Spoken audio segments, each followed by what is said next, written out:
sampah sembarangan. Udah tahu sampah biang masalah, buang sampah pada tempatnya lah. Iya ya, kalau bukan kita siapa lagi? Ayo kita buat Jakarta jadi bersih.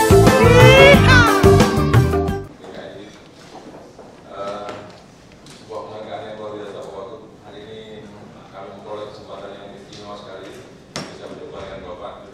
Kami dari Badan Pendidikan dan Pelatihan Keuangan, khususnya Pusat Pendidikan Pengembangan Sumber Daya Manusia Kementerian Keuangan Republik Indonesia. Hari ini kami hadir karena pada saat yang bersamaan kami sedang melaksanakan pendidikan kepemimpinan Bapak. Di hadapan Bapak hadir sekarang ini 29 pejabat-pejabat tingkat operasional di daerah dari kantor pelayanan pajak yang tersebar di seluruh Indonesia.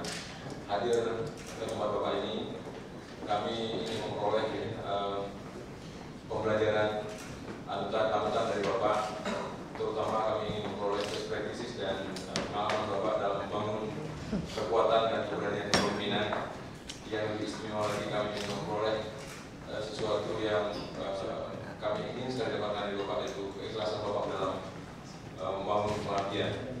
Ini menjadi penting bagi kami Bapak, karena kami di lapangan berhadapan langsung dengan stakeholder, berhadapan langsung dengan para pembayar pajak, wajib pajak, yang tugas kami itu Bapak sangat paham, untuk kami mengumpul penerimaan uang negara untuk memenuhi APBN, sehingga pada kesempatan ini sungguh menjadi sebuah kehormatan sangat terhormat kami bisa bertemu dengan Bapak hari ini, agar kami bisa membangun kekuatan seperti yang kami sampaikan tadi. Mudah-mudahan sekembali dari pelaksanaan pendidikan dan pelatihan kepemimpinan ini, kami menjadi change agent yang membangun kekuatan di Direktorat Jenderal Pajak, sehingga Kementerian Keuangan yang bertugas salah satunya adalah mengumpul collecting revenue bagi negara ini, kami menjadi lebih kuat, lebih dapat melaksanakan pengabdian dengan lebih ikhlas lagi, lebih kuat lagi, sehingga kekuatan pembangunan negara kita menjadi lebih baik.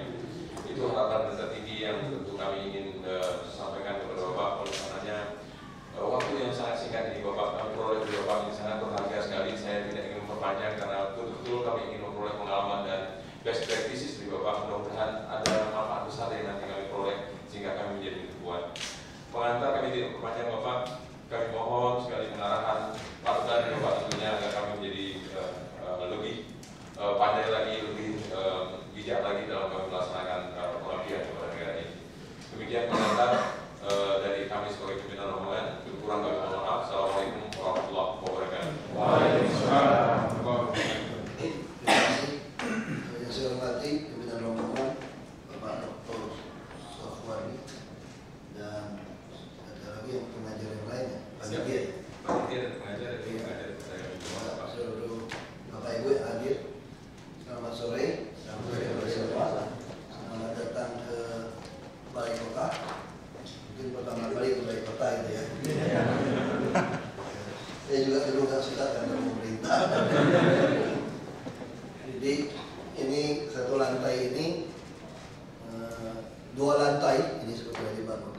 Di antara gedung yang baru sama gedung yang lama ada kayak jembatan parkir mobil pada tadi. Ini dua lantai ini dibangun zaman ketika ada 4 wakil gubernur. Bidang pembangunan, bidang ekonomi, macam-macam itu. Lalu kemudian terjadi perubahan ketika itu Pak Hojibo kan sekda, ya beliau sekda, jadi sekda, lalu beliau jadi wakil gubernur. Wakil gubernur itu sudah tidak berlaku 4 wakil gubernur. Akhirnya lantai ini yang tadinya untuk 2 orang wakil gubernur, kan dia 2 lantai. Ini dijadikan kantor wakil gubernur. Yang di atas jadi kantor sekda. Nah, kemudian Pak Hojibo jadi gubernur. Tak mau turun ke bawah kantornya, keenakan di sini. Karena sini lihat Monas. Nah, tapi bawah secara simbolis tetap punya gubernur kan. Hanya beliau ngambil 2. Pak Prianto disuruh bagi berdua dengan sekda di atas. Mungkin itu awal terjadi perselisihan. Ini kan cerita dan kepemimpinan kan. Ini saya cerita itu yang terjadi gitu. Ada yang terjadi. Jadi mungkin ini ada hubungannya. Nah, ketika kami terpilih, Pak Sekdanya tahu diri ini. Gak mungkin dong bagi sama wakil. Pak Sekda cepat-cepat pindah ke gedung yang 23 lantai itu. Lalu disediakanlah satu lantai atas itu untuk wakil terpilih. Ada pikiran beliau, Pak Gubernur Pak Jokowi mungkin pengen Pak Budibowo, pengen sini dan sana. Ada begitu dilihat Pak Jokowi, udah wakil saja di sini, saya di bawah saja, saya di bawah lebih kecil. Akibatnya yang di atas jadi kosong. Nah, itu kita pakai buat untuk penerimaan laporan pengaduan masyarakat. Dari segi customer service, termasuk anak magang, nongkrong belajar segala macam, termasuk sekarang tim kerja percepatan untuk gubernur. Ya, semacam UKP 4-nya versi kita lah. Itu taruh di atas. Nah, ini cerita kantor di sini. Lewat cerita soal DKI, ya saya sebetulnya kalau kasih cerita gitu sih gak bingung sebetulnya mau mulai di mana.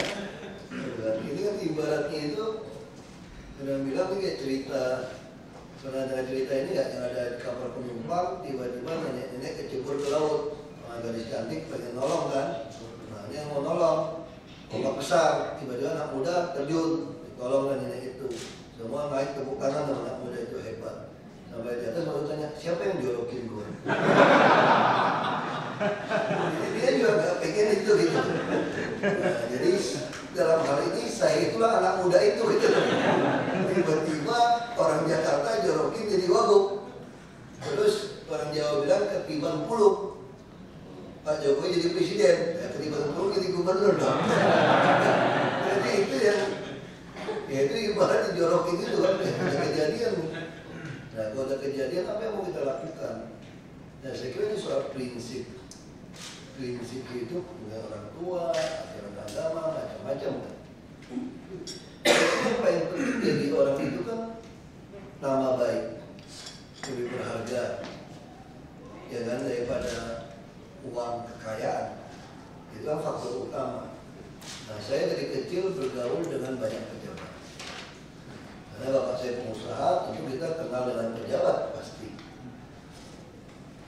Kadang-kadang setelah pasca reformasi, saya juga ikutin kan. Jadi kadang-kadang kasihan sekali pejabat-pejabat yang tidak mengurusi rakyat dengan betul. Itu jangan ketika pensiun masih jadi pejabat aja dicuekin di bandara. Hukuman sosial itu sangat keras sekali. Dicuekin, itu buat apa? Banyak kaya. Kita kaya juga sehari juga makan berapa kali sih? Kalau dia makan, pas makan siang juga, itu ironi manusia kan. Waktu saya kuliah, aduh kok punya duit dikit, tapi diajak cewek makan di Hana Masa saja senang banget.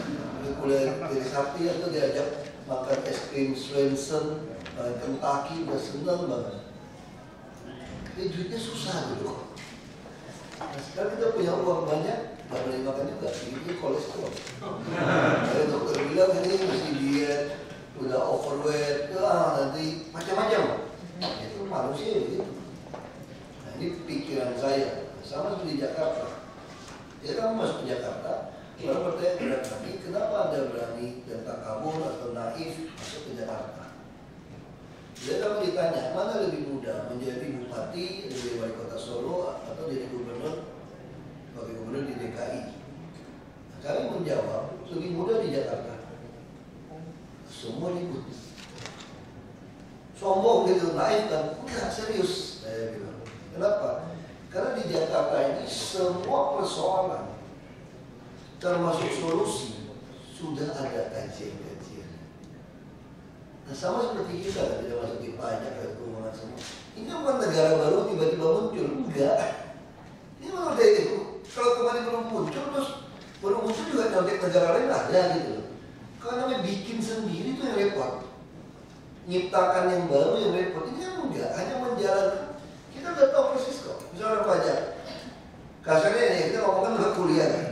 Berapa sih target pajak? Kita udah tahu bisa sini kok. Kita bilang sini aja, bener naik.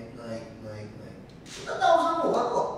Sektor mana yang mau kita kerjain, mau kita ambil? Tahu nggak? Tahu semua, pinter-pinter kok kita kok. ITK juga sama. Aceh terkait banjir itu orang datang pada saya, kalau kita mau kasih masukan soal macet, banjir segala macam. Oh, nggak usah deh, satu orang deh. Kenapa? Saya udah punya 22 kajian dari universitas terkemuka, profesor-profesor. Kamu satu orang mana menang? Kamu mau cuy, saya udah tahu semua. Nah, masalahnya apa banjir? Aduh, saya udah tahu semua. Kenapa saluran segala macam itu udah tahu semua. Nah, persoalannya apa? Nah, sama seperti kita tahu kalau kita bicara banjir. Anak kecil juga tahu hukum gravitasi. Kalau air itu turunnya ke bawah apa ke atas? Dan kalau Jakarta itu mana yang ke atas? Selatan. Yang bawah mana? Utara laut. Nah logikanya gimana? Dari laut pasang. Ini ada penurunan muka tanah ini 2,8 meter. Kalau dipasang beneran dong? Ya bikin tembok, kira-kira gitu kan. Jadi kalau air lagi datang, ini juga dipasang di mana? Ya pasang pompa, gitu logikanya. Jadi di utara ini pasangin tembok, begini waduk-waduk yang banyak. Nah sekarang walaupun belum sempurna, itu udah mulai jadi di waduk fluid segala macam. Nah kan lucu kan, hujan gede, waduk fluid kering, pompa fungsi, laut tadi nggak pasang. Masa di selatan banjir?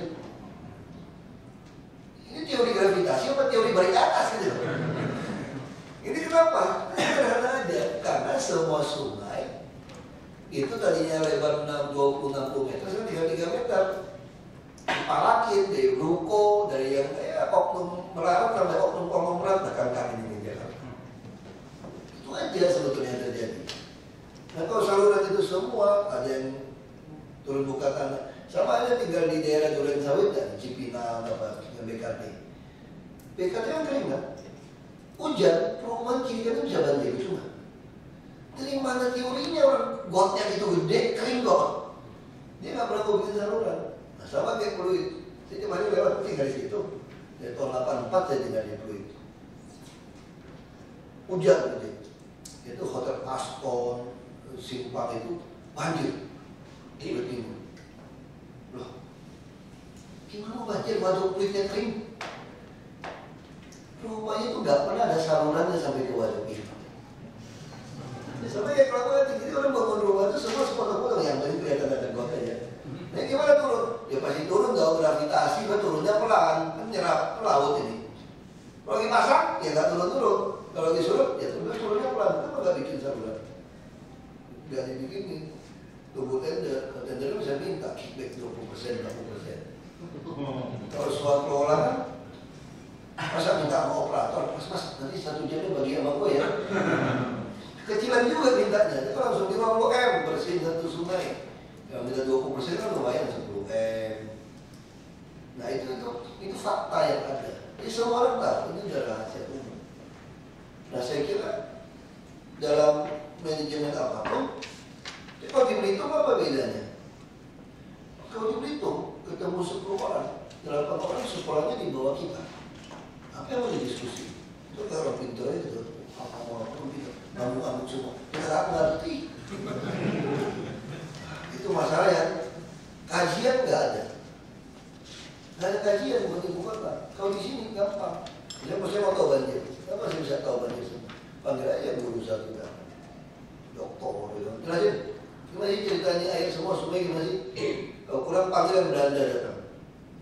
Ada yang berbayar dokter dari Belanda, profesor. Jelasin mana? Dia jelasin. Udah dapat tak? Jadi undang lagi profesor yang kedua. Ada pengusaha. Pakai ilmu satu berdebat. Tak berdebat. Kalau kita kalah kita mikir. Siapa yang benar ya? A apa B? Kan bingung kan? Oh gampang. Undang lagi. A sama B datang. Undang lagi C sama D. Ngadu ilmu lu situ. Undang lagi kita nonton. Tak kayaknya ini yang lebih benar ini. Akhirnya ibarat kita nih belajar ilmu silat dari 5 perguruan. Dia lebih jago kita lama-lama. Karena kita kan tahu holistik. Dia cuma tahu bicara soal sungai. Dia tidak tahu bicara tentang menyingkirkan kawasan kumuh. Dia tidak tahu cerita bangun rumah susun. Itu dengar dari banyak orang ini. Satu macam ilmu itu bisa dengar 4-5 orang yang pintar-pintar. Kalau masih kurang, sosiologi kita mau pindahin orang gimana, ribut apa enggak? Ya undang aja UI. Mau kuliah umum boleh. Mahasiswa S1, S2, S3 boleh. Nama dosennya profesor sekalian datang. Sudah sampaikan ide kita, sampaikan semua. Wah, banyak jawab. Begitu kita bisa jawab, mereka diam. Udah, berarti gue jadi dosen kira-kira gitu kan. Kalau kita nggak ngerti, dia kasih masukan. Di Jakarta itu mudah. Orang pinternya banyak. Nah, ditambah lagi lihat wartawan itu banyak juga. Nah, kalau mau survei pasar, mudah. Nggak usah bayar konsultan. Ngomongnya ngeleneh di depan, sembarangan. Yang kita pikirin. Belum masuk ke ruangan, udah keluar tuh berita online-nya. Begitu yang lain kan? Wah, begitu lihat Ahok ngomong ngaco, wah yang komentar kan banyak nih. Malam kita di survei yang komentar. Yang caci maki kita berapa orang nih kira-kira nih? Dicek aja. Berapa persen? Masih di bawah 50? Gak apa-apa. Mau jadi presiden aja cuma 50% besar. Pusing gitu kan? Kan sederhana. Jadi caci maki kita cari pola caci makinya mirip nih. Coba lihat IP-nya sama nggak? Ini sama. Kurang aja satu orang ngaku 10 nama. Ini orang politik kan? Langsung kita ketawa. Jadi survei gampang Jakarta. Kalau di Belitung ngomong apa pun bilang ada emas pun di situ nggak ada yang tulis, nggak ada yang dengar. Kalau di sini mau ngomong apa pun orang dengar. Jadi kita sosialisasinya gampang, mengukur juga gampang. Ya saya kira apapun harus kita lakukan, kita harus bisa mengukur posisi. Jadi kita kerja pun harus tahu posisi kantor kita seperti apa, situasi pasar seperti apa, yang kita hadapi siapa, dan kita siapa itu mesti diukur semua. Nah ini kita bisa ukur. Ini Jakarta. Jakarta ini enak dan duitnya banyak. Saya jadi bupati sana cuma 200 miliar duit. Lemas aja 200 miliar. Di sini saya masuk 41 triliun. Terus saya lihat ini kurang aja nih. Kayaknya banyak pungutan yang belum beres. Langsung 71, tahun ini udah 71,8 triliun. Tahun depan udah 82 berapa dia proyeksikan. Itu belum terlalu kenceng tuh. Belum ditodong sama pistol. Sini masih ada kata todong pistol pembayaran. Masih kayak preman di sini sebetulnya itu. Kamu mau baik aja nggak benar. Orang sini santun-santun soal. Santun-santun itu dikangkangin dia udah. Todong pistol mau bayar apa enggak? Nah ini kadang-kadang itu yang terjadi di Jakarta. Lalu apa masalahnya Jakarta? Menurut saya hanya teman saya saudara RSM kan bantu saya juga. Dia bilang Pak ini mesti istighfar 3 kali nih kepilih di DKI ini. Apa istighfar? Bukan alhamdulillah. Oh astagfirullah. Benar aja. Gila masuk DKI ini kan. Ini berat ini. Ketika orang percayakan amanah pada kita. Yang baik lagi ke soal tadi. Anda mau nama atau mau cuma jadi keuntungan? Di DKI kalau cuma dapat 1 triliun. Benar-benar gampang. Kalau mau 30 M, 40 M, 40 tinggal minta. Itu banyak. 1 triliun kalau deposito di Bank DKI itu 6,2 M sebulan bunga. Potong aja kok resmi loh deposito. Dia jangan jadi nuntut saya kan. Banyak main lah. Jadi kalau saya ribut deposito bos. Toh Anda nggak pernah tanya sama saya kan dari mana datang 1 triliun loh. Mau jadi kepala daerah juga, KPK juga nggak pernah tanya dari mana datang duit kita. Dia cuma cocokin, betul nggak mobilnya ada 5, BPKB-nya mana, mobilnya mana. Betul nggak sertifikat rumahnya ada 10, mana sertifikat aslinya. Dicocokin, nggak pernah tanya.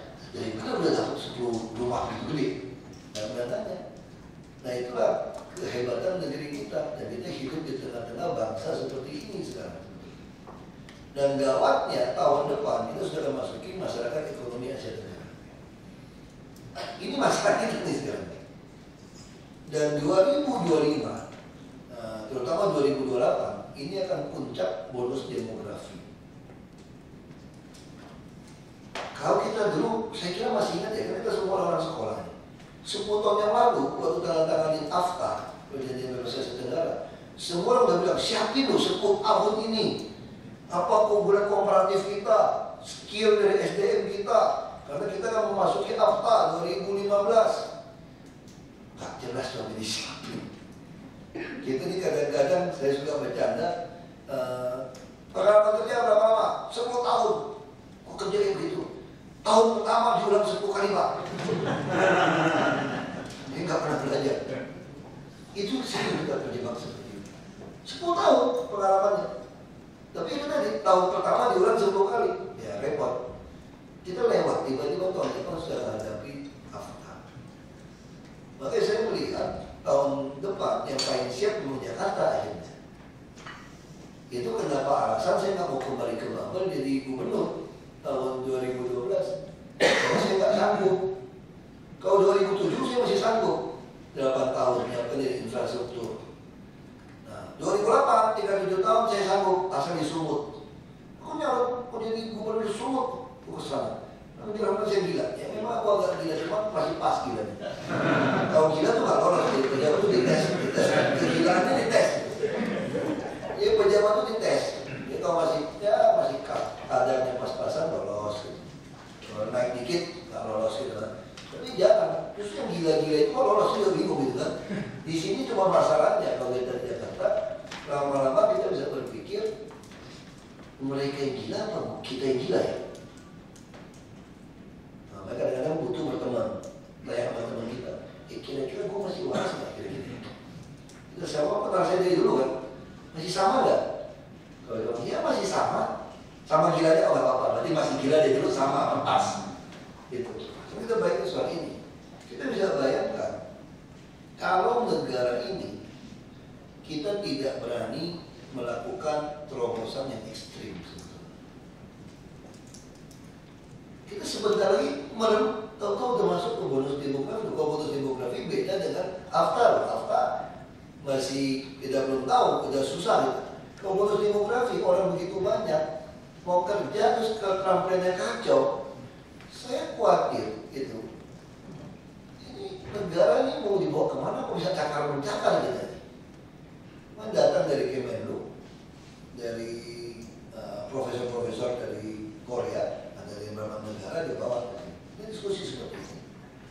Mau ketemu saya diskusi. Itu pertanyaan profesor Korea itu yang profesor mengajar tentang Indonesia di Korea Selatan. Hebat kan? Itu apa pertanyaan dia apa? Kurang ajar banget pertanyaan. Pertanyaannya begini, Pak Wakil Gubernur, saya mau tanya. Saya 38 tahun yang lalu ikut pelajaran tentang Indonesia. Dan profesor saya berkata begini kepada kami semua. Belajar yang baik ya tentang Indonesia. Karena Indonesia ini masa depannya sangat prospek. Negara yang sangat hebat. Ternyata Pak, saya juga benar kalimat yang sama kepada mahasiswa saya sekarang. Setelah 38 tahun, Indonesia kan negara yang sangat prospek, belajar baik-baik. Wah, saya pikir ini pertanyaan sudah mengarah kurang baik. Jadi pertanyaannya apa? Pertanyaan saya adalah, apakah mahasiswa saya setelah 38 tahun akan mengucapkan kalimat yang sama kepada mahasiswanya tentang Indonesia? Ini pertanyaan kurang ajar, dia masih jawabnya masih smash ini. Bisa jawabnya begini. Nah, saya jamin tidak. Wah langsung dia tanya gimana caranya? Ini nggak usah tanya. Saya jamin tidak. Cuma ada dua kemungkinan. Indonesia akan jadi hebat, kamu nggak sempat, mahasiswamu nggak sempat ucapin prospek lagi. Karena kami bisa menyiapkan bonus demografi dengan SDM yang baik, maka 2045 kami akan menjadi negara 4 besar atau 5 besar dunia. Itu adalah planning kita dari Indonesia Mas. Tapi kalau Bapak percaya, kalau tidak, saya jamin tidak ada lagi peta Indonesia di dunia. Kamu nggak sempat ada lagi Indonesia, bubaran Indonesia. Masing-masing mungkin Presiden Ahok dari negara Kepulauan Bangka Belitung. Wah, kayak gitu lah. Pecah ya Mas. Sekarang aja kalau membuat SDK pecah, nah ini bahaya. Nah, saya sudah katakan kepada teman-teman, yang kita lakukan hari ini, yang kita perjuangkan ini, bukan buat kita. Saya bicara sama Pak Jokowi. Pak, saya bilang, kita tuh nggak pernah berpikir bisa sampai hari ini. Tapi kita naik kuda berdua tuh kereta, kita lewat istana, masuk istana. Itu senyum-senyum. Aduh Pak, kita nggak pernah pikir bisa sampai hari ini naik kuda berdua keliling Jakarta. Terus semua orang pengen jadi gubernur DKI, kita kagak keluar duit jadi gubernur DKI. Gimana tuh? Sekarang sudah beli baju semua. Dia tidak jalan. Saya bilang, kalau bapak nggak beres di sini, kita bahaya. Makanya sekarang Tuhan sayang Indonesia. Kenapa Tuhan sayang Indonesia? Coba kalau bapak tidak terpilih. Maksudnya, bapak ini setengah dewa. Sebelum terpilih itu setengah dewa. Semua orang mengganggu bapak. Kalau bapak ternyata kalah tipis tidak terpilih, bapak itu jadi dewa penuh. Kok bisa itu? Karena begini.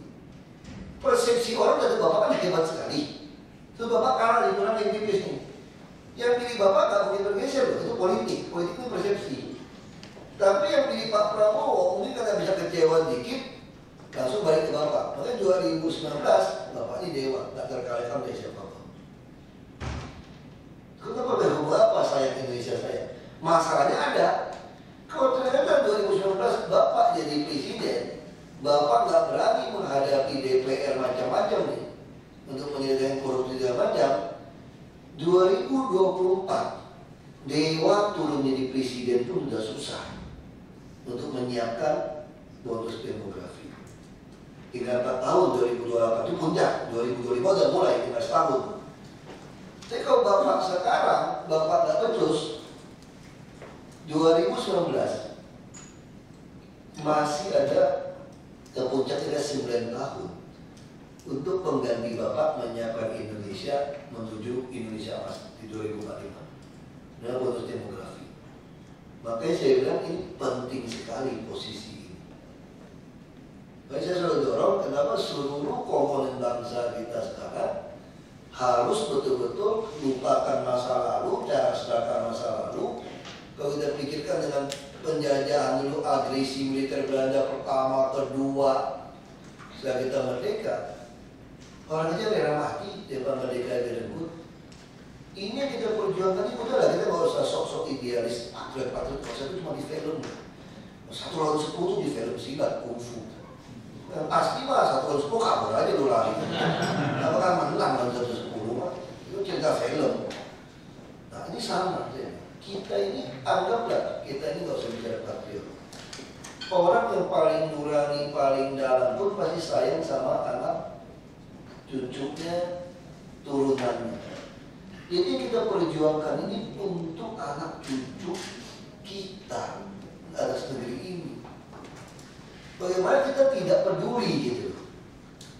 Itu yang saya bingung. Kenapa Anda tidak peduli? Kenapa Anda tidak begitu punya hasrat yang menggebu-gebu untuk melawan? Tapi yang kita lawan hari ini, yang kita lawan hari ini adalah akar segala persoalan di Indonesia ini apa? Korupsi.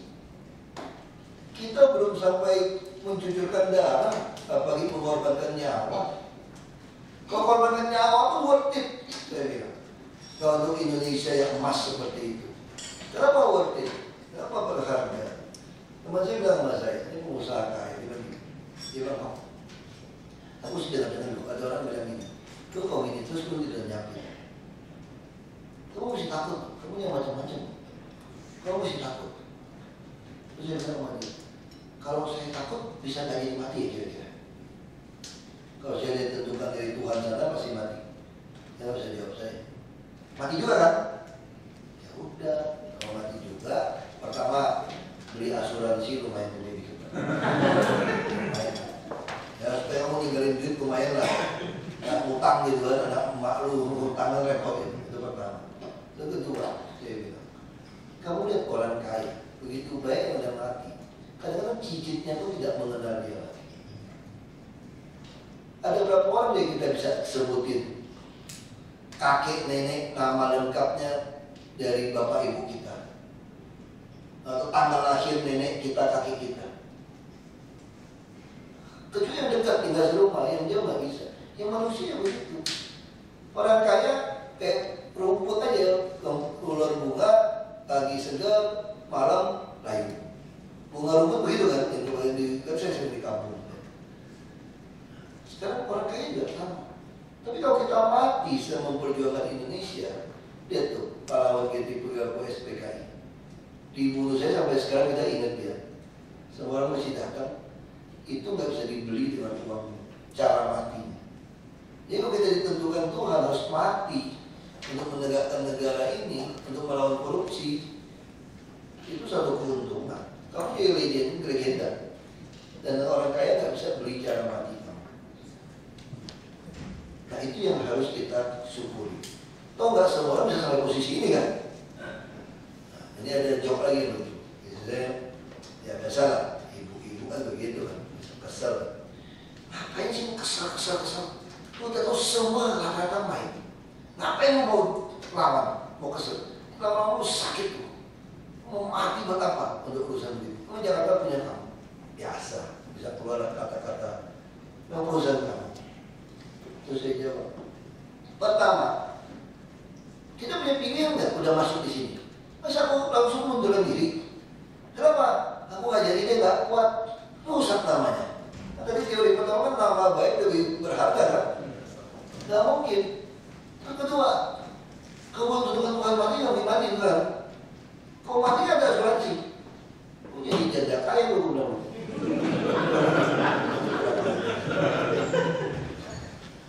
Yang ketiga, aku mesti bersyukur. Aku cerita sama Ibu Jokowi. Apa bersyukur? Tapi Pak Jokowi saya cerita. Karena ibu-ibu itu berbahagia lah punya suami seperti kami yang sudah jadi pejabat di DKI ini. Kenapa? Kita mau cari cewek pun udah gak berani. Semua udah gak kita. Jadi lu aman. Lu aman. Kalau saya pengusaha, saya kan benar-benar gak dikenalin saya. Kalau saya bawa cewek ke kamar hotel, Ahok bawa cewek saya. Bisa-bisa aku masuk kamar hotel, tiba-tiba FPI udah tak di luar. Jadi bersyukurlah kamu gitu loh. Kita udah gak sempat makar macam-macam. Iya kan? Itu jadi ya itu aku mesti syukuri gitu loh. Nah, terus saya jawab sebagai penutup. Jadi apa yang diperlukan di Jakarta atau di mana aja sebetulnya? Menurut saya cuma satu, jangan pernah terima suap. Ini suatu ajaran filsuf Tiongkok kuno. Tiongkok itu ya suap menyuap itu kita belajar dari Tiongkok sudah. Ketiga dari Tiongkok. Kemudian kita dari sana, dari India. Jadi filsuf Tiongkok udah terus ini, pejabat jenis apapun Anda jangan takut, kecuali yang tidak mau menerima suap Anda harus takutnya. Yaudah, jadilah pejabat yang tidak mau terima suap. Itu pertama. Jadi kita tidak membengkokkan keadilan sosial. Yang kedua, ini juga penting, nggak mau terima suap, tapi apa ya subjektif sentimen sama orang, nggak demen mau kerjanya deh. Nggak bisa. Anda harus taat kepada konstitusi, bukan konstituen. Tapi kami orang politik, orang partai apapun, kan one man one vote kan sekarang. Orang gila sama profesor nilainya sama loh. Ini gawatnya Indonesia nih, bukan sama. Yang murah waras asal dia bisa pegang kartu milik sama. Nah, kita bisa terjebak takut menegakkan konstitusi, undang-undang atau peraturan. Karena kita takut kehilangan pemilih. Dari situ kita harus berpikir, kita nggak peduli dipilih atau tidak dipilih. Emang gue pikir, yang penting saya kerjakan tugas saya. Nah yang ketiga yang repot, kalau Anda menegakkan keadilan, sama seperti seorang dewi keadilan kan, pegang timbangan, tangan kanan maksudnya, tangan kiri pegang pedang, terus mata ditutup. Kalau lihat bentuknya sih cukup cantik ya, bodinya, mukanya gitu. Masa cantik-cantik bunuh orang. Nah, Anda lakukan apapun, pasti ada korban.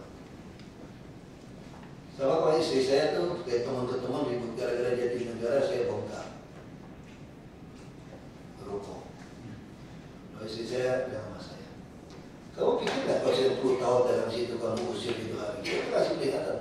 Kalau nggak mau begitu, bisa lah berpikir, nggak korban. Terus saya bilang ini, kalau saya tidak lakukan itu, kampung pulau akan banjir selama-lamanya sampai kiamat. Dan ini lancar.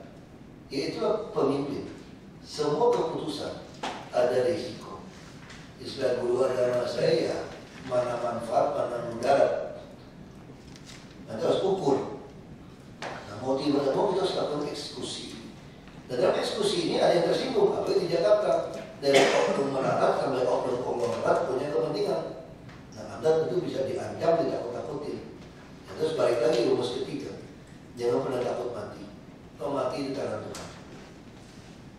bangsa Indonesia orang yang percaya sama Tuhan. Tugas kita ya mewujudkan keadilan sosial. Nah ini aja udah patokan kita. Kita nggak bisa ngapa-ngapain. Nah mampu nggak kita lakukan ini? Orang suka tanya sama saya. Mereka berpikir aku ini dewa. Setengah dewa, teman saya bilang saya. Kamu ini setengah dewa, orang tanya kita. Mana ada setengah dewa, manusia. Nggak ada manusia yang baik di dunia. Nggak ketahuan aja bilang aku. Nggak ada orang baik kok. Kalau ada orang baik, berarti Tuhan membohong. Betul dong? Kalau Tuhan turunkan Nabi, kitab suci, karena memang manusia nggak ada yang nyari dia, makanya dia pengen turunkan supaya nyari dia. Jadi kalau ada manusia yang bilang dia baik, berarti Tuhan yang bohong. Kalau manusia seperti itu, sama dengan manusia kan nggak ada dewan yang terhormat. Saya di DPR gitu, terus nonton video porno. Oh, mungkin kemudian 50-50an saya kira. Saya nggak begitu dekat. Saya sampai di India saya ditanya dari orang-orang Indonesia di India, gimana pendapat Bapak? Moral dari seorang yang melihat wah kayak gitu loh, mulai menghakimi ya. Tanya sama saya. Saya jawabnya apa kira-kira? Saya tanya kayak begitu. Yang tanya lebih tua dari saya lagi rata-rata. Terus saya jawabnya sederhana. Saya bilang beliau lebih baik daripada saya. Oh nggak bisa dong, kamu nyindir apa? Serius? Kenapa?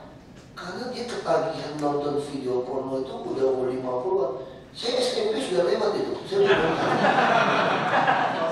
Jadi dia lebih baik dari saya dong. Saya lebih baik, saya SMP udah nonton.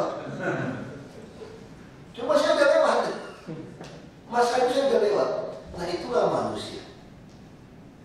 Bukan kita plus minus, tapi kita plus. Tetap plus, cuma agak turun. Ya seperti pertumbuhan properti Indonesia lah. Beda dengan properti yang sudah major di Amerika atau Hong Kong atau Singapura. Bisa jatuh bebas. Kalau kita tuh naik, tadi diem, naik dikit, lebih kenceng. Ya itulah properti yang belum major. Nah manusia harusnya tumbuh seperti tadi grafik trennya naik ke atas.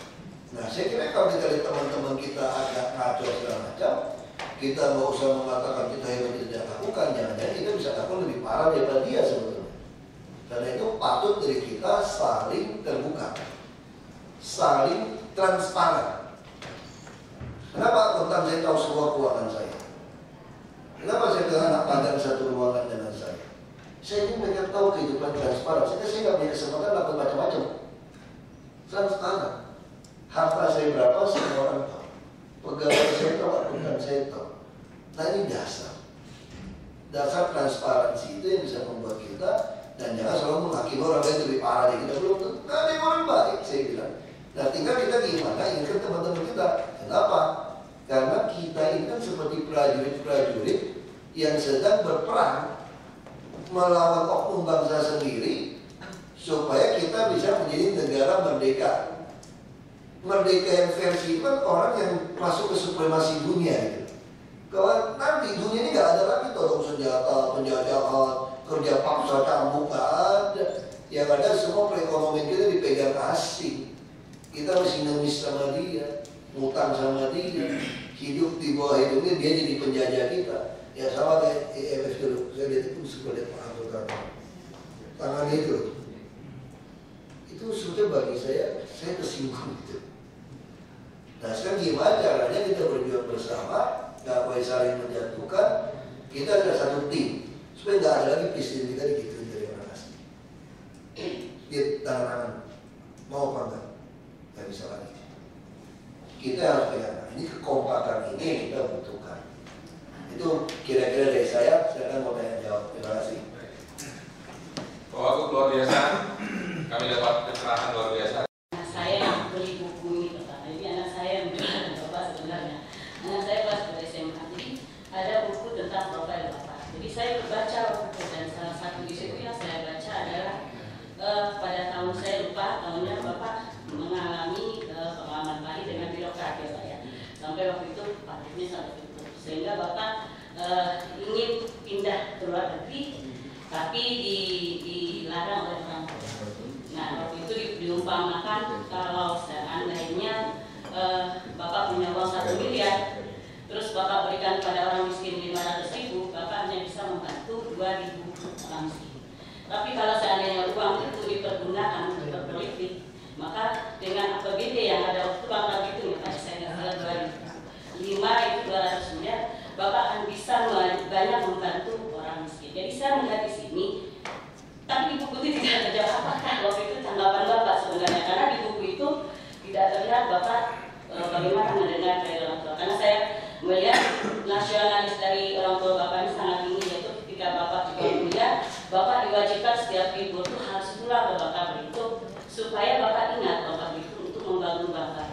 Jadi yang saya tanyakan, ketika Bapak mendapatkan pernyataan dari orang tua Bapak seperti itu, apa sih yang sebenarnya terpikiran Bapak?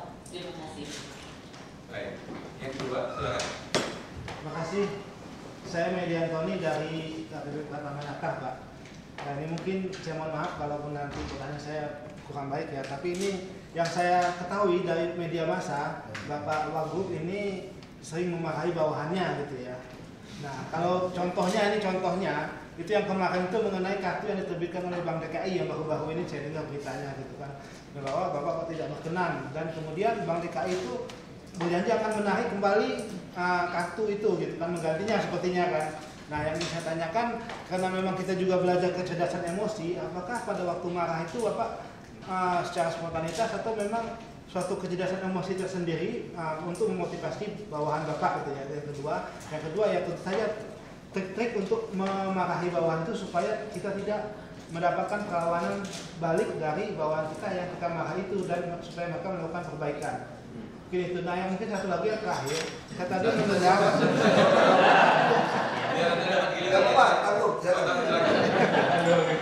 ya, saya tadi mendengar dalam menjalankan tugas itu kita tidak perlu takut mati. Dan menurut saya itu kita tuh masih ada batasnya dalam menjalankan itu kematian, Pak. Jadi kalau memang menjalankan tugas kita akan menjelang kematian gitu, sebaiknya kita hindarkan. Itu misalnya. Nah, saya tuh ingin tahu filosofis supaya kita berani itu dalam menjalankan tugas itu kita berani menghadapi resiko yang namanya kematian itu, Pak. Mungkin itu. Ya, terima kasih. Baik, yang ketiga dari satu lagi di sini. Terima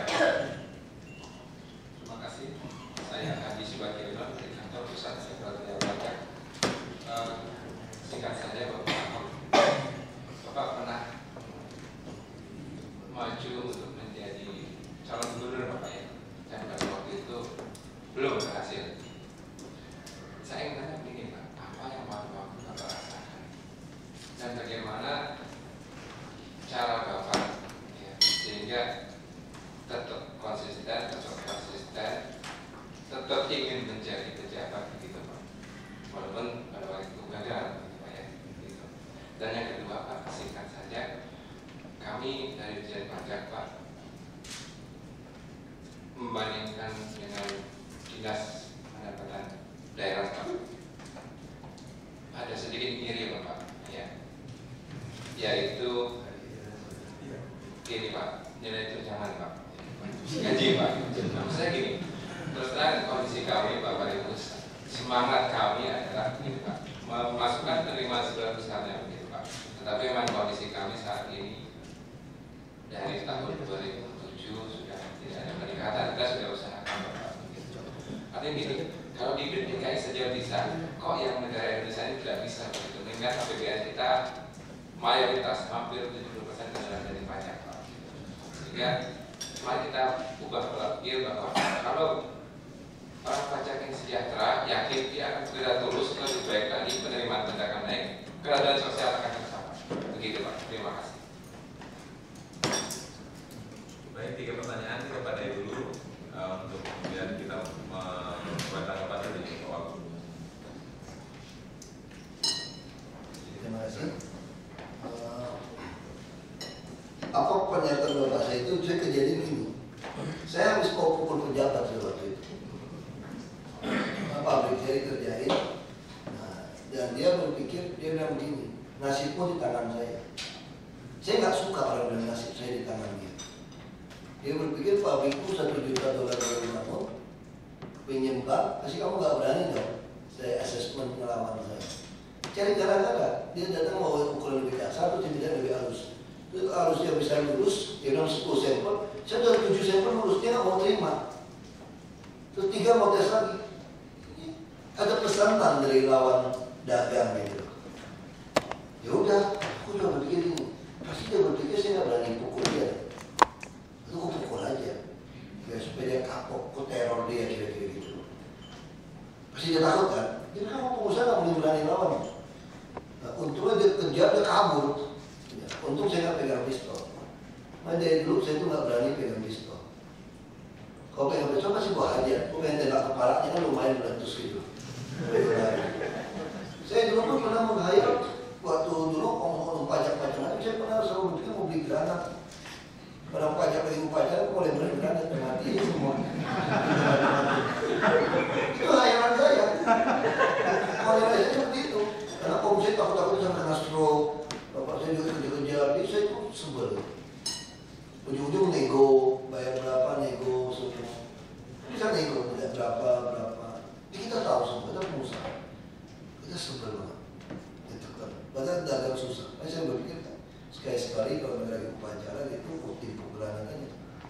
Itu jadi tembak apa? Saya tulis saja, saya senang.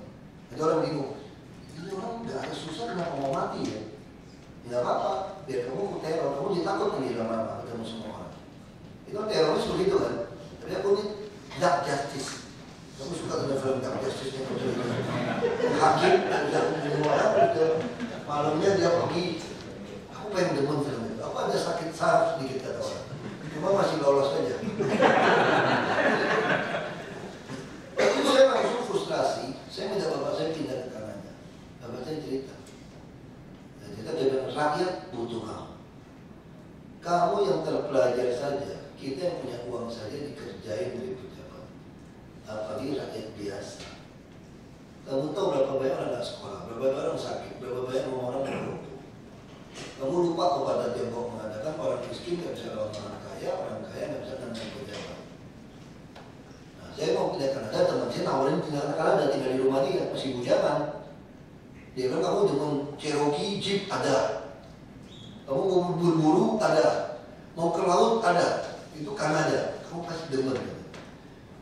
Yang panas ada, dingin ada, kamu pasti demen. Orang Indonesia banyak biologi dibutuhkan di Kanada lagi. Saya orang keuangan. Oh, saya menghayal kerja di perusahaan tambang Kanada, dikirim pulang ke Indonesia kerjanya. Kan ini Indonesia dong, gaji Kanada, hidup di Indonesia, aduh enaknya. Nah itu pikiran saya. Bapak saya bilang nggak boleh begitu. Yang rakyat butuh kamu. Terus saya jawab, butuh apa Pak? Buka minyak babi kayak kita. Yang bisa apa? Wah marah Bapak deh. Kamu nggak ngomong begitu ya? Kamu percaya sama aja, satu hari kelak rakyat pasti memilih kamu, memperjuangkan haknya mereka. Tiongkok memang karena leluhur kita. Kita mati nggak kubur di sana. Tanah air kita itu ini. Dulu waktu PP 10 059 banyak orang turunan Cina itu kan Tionghoa itu kan pulang ke Tiongkok. Nah kenapa nenek saya nggak pulang? Nah, kakek saya sudah meninggal. Waktu ditanya sama nenek saya itu campuran Thailand, bapaknya orang Thailand, nenek saya orang Batak. Mereka pakai sarung nenek saya, nggak ada nama Tionghoa. Kakek saya dari Tionghoa. Nah, ini dari pihak bapak. Bapak saya keluarga agak itu. Jadi dia bilang, untuk apa kita pulang ke Tiongkok? Kita nggak ada saudara. Ini tetangga kita ini Tiongkok. Saya punya saudara banyak sekali orang Melayu. Belitung Timur 93% Melayu Islam. Kan dari dulu bapak saya yang pernah. Dia bilang, ini baru saudara kita. Nggak ada kita pulang. Makanya bapak saya bisa dapat WNI. Dulu yang nggak dapat WNI itu pernah nolak, terus kapal di stop. Itu zaman Pak Harto baru dibuat pemutihan. Nah itu cerita seperti itu. Nah bapak saya bilang, kamu percaya sama saya, satu hari kelak rakyat pasti pilih kamu. Kamu harus bertahan. Kita sekolahnya nggak bisa. Kalau kamu mau suka lawan pejabat, kamu jadi pejabat. Baru seimbang.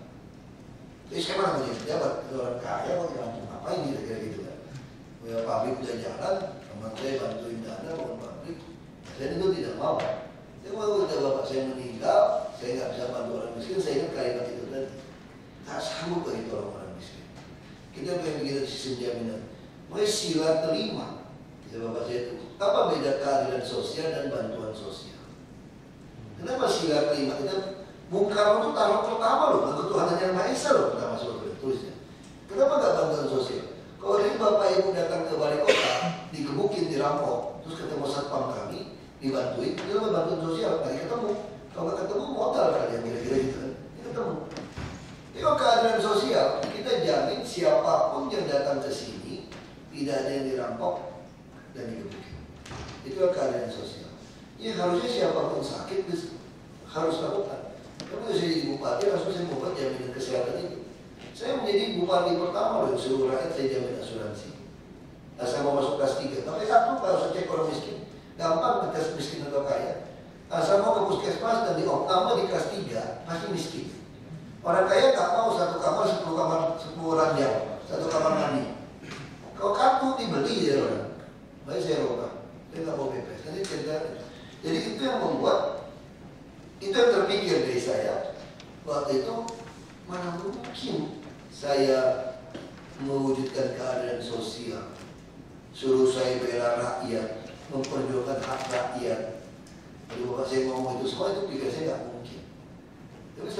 saya meninggal 97, 10 tahun kemudian tahun 95 dia ngomong keren banget ke saya betul-betul dipilih jadi bupati di tempat 93% muslim dengan partai bulan bintang fraksi 55%. Nah kenapa? Karena saya bilang di DPRD ini bapak saya bilang kamu kerja baik, rakyat akan melihat, akan memilih kamu memperjuangkan haknya mereka. Rakyat nggak bodoh kok. Kamu makin jual rasis, jual agama, sama kayak ada Ustadz Haji Muhammad di tempatnya atau Bapak Yusuf. Ini tempat dianggap daerah agak sedikit agak fanatik lah Islam. Jadi dia tanya, kamu mau pilih Ahok? Dia jawabnya sederhana. Dia punya musola kayak pesantren kecil, ngajarin ada anak santri kecil-kecil. Dia undang saya datang. Kenapa? Dia bilang kamu ini menunjukkan apa itu Islam. Kamu adalah pemimpin waktu saya jadi bupati itu DPR itu. Kamu memenuhi lah sidik, amanah, tablik, bukan faktor nanti KPK ya.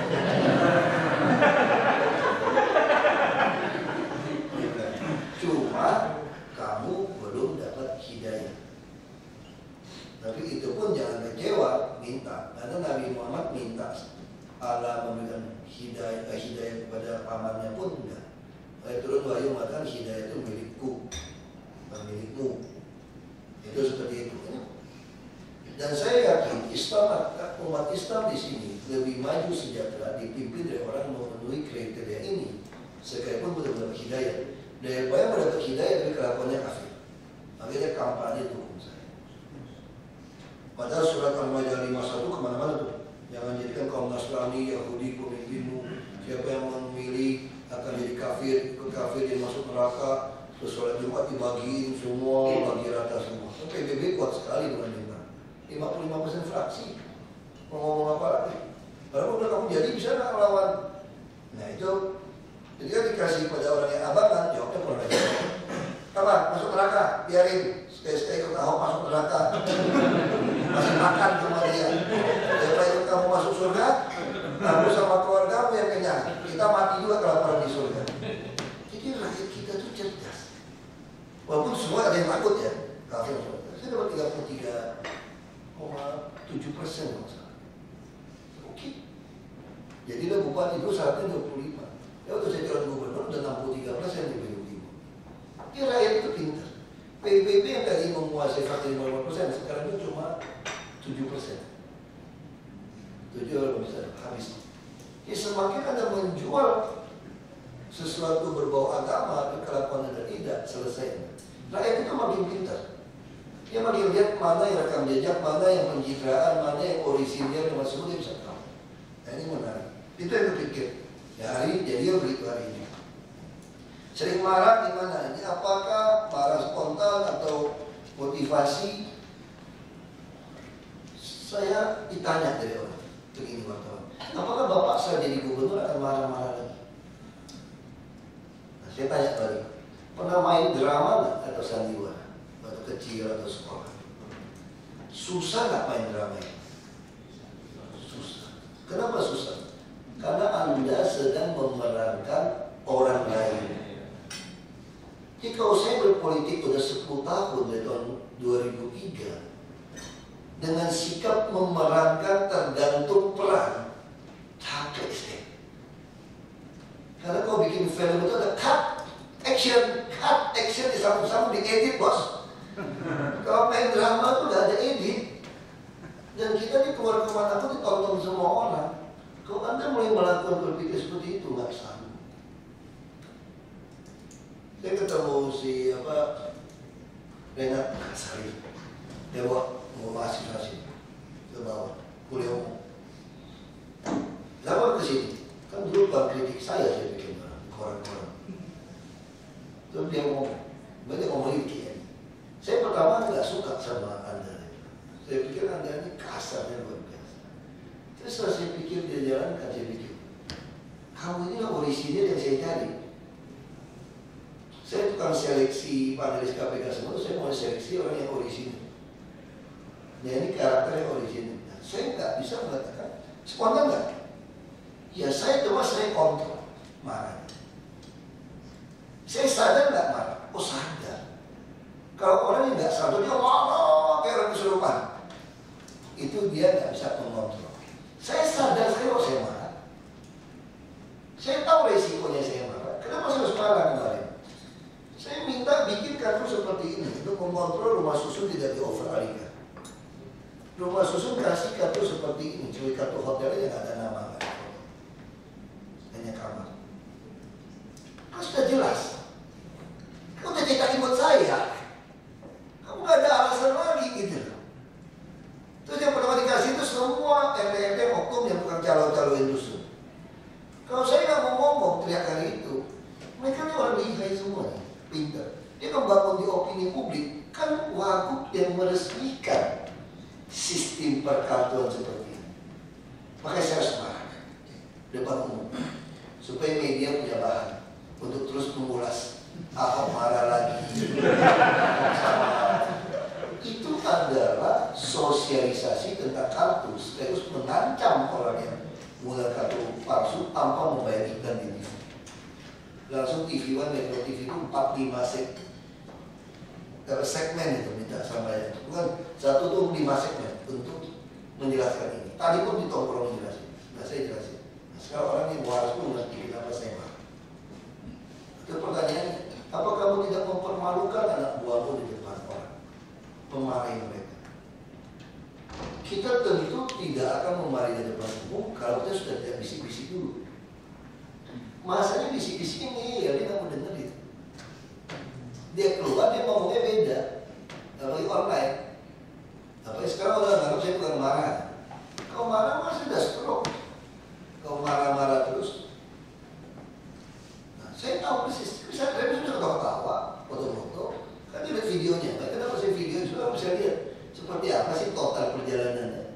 Orang marah aku terkontrol, wah kamu udah makin marah terus pulang dari itu. Apa enggak? Masih kunjungin puskesmasnya, masih liatin pautnya, masih pulang. Ya, udah ngadap saya semua ada Bang DKI, seluruh direksi ngadap saya. Semua apa? Itu dikasih tahu itu dari perumahan, dikasih contoh gitu. Mereka pun dipersulit. Nah kenapa ini baik time untuk main lagi? Kan puluhan ratusan ribu unit ada di rumah susun. Main ini.